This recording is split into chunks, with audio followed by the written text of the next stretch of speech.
கத்தியெல்லாம் நம்ம யூஸ் பண்ணுவோம். சீக்கிரமாக வந்து கத்தி வந்து பார்த்தோன்னா அதோட ஷார்ப்னஸ் வந்து இழந்து போயிடும். கத்தியை வந்து ஷார்ப் பண்ணுறதுக்கு நிறைய மெத்தட் நம்ம வந்து பார்த்துருப்போம். இந்த மெத்தடே வந்து ட்ரை பண்ணி பாருங்கள். இதுவும் ரொம்ப ரொம்ப யூஸ்ஃபுல்லாக இருக்கும். அதுக்கு வந்து ஃபஸ்ட்டு நம்ம கத்தியை வந்து க்ளீன் பண்ணுறதுக்காக உப்பு வந்து எடுத்துக்கலாம். தூள் உப்பு வந்து நான் எடுத்திருக்கேன். தூள் உப்பு வச்சுட்டு இந்த மாதிரி கத்தியோட மேல் பகுதியில் வந்து போட்டுருங்க. அந்த கூர்மையான பகுதி இருக்கும் பார்த்தீங்களா, அந்த இடத்துல வந்துட்டு போட்டு நல்லா வந்து தேய்ச்சி கொடுங்க. கைட்டையும் நீங்கள் வந்து தேய்க்கலாம். இல்லாட்டி ஃபாயில் பேப்பர் இருந்ததுன்னா ஃபாயில் பேப்பர் வச்சு தேய்ங்க. அப்படி இல்லாட்டி இந்த மாதிரி ஸ்டீல் ஸ்க்ரப்பர் இருக்கும் பார்த்தீங்களா, இதை வச்சு கூட நம்ம தேய்க்கலாம். இதை இந்த மாதிரி மடிச்சுட்டு நான் வந்து வச்சு தேய்ச்சிக்கிறேன். அதோட அந்த கூர்மையான பகுதிகளில் வந்து தேய்ச்சி கொடுங்க. நல்லா வந்து அந்த ஓரங்களில் தேய்க்க தேய்க்க அந்த கத்தி வந்து நல்லாவே வந்து ஷார்ப் ஆகிடும். இதை மாதிரி வந்து நீங்கள் தேய்ச்சிட்டு நார்மலாக நீங்கள் கழுவியும் எடுத்துக்கலாம். அப்படி இல்லாட்டி ஒரு துணியை வச்சு தொடச்சும் எடுத்துக்கலாம்.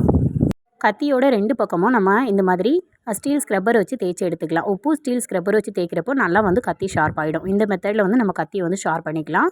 அடிக்கடி வந்து நம்ம கத்தி வந்து மழுங்கி போகுது அப்படின்னா இந்த மாதிரி வந்து ஷார்ப் பண்ணிக்கோங்க.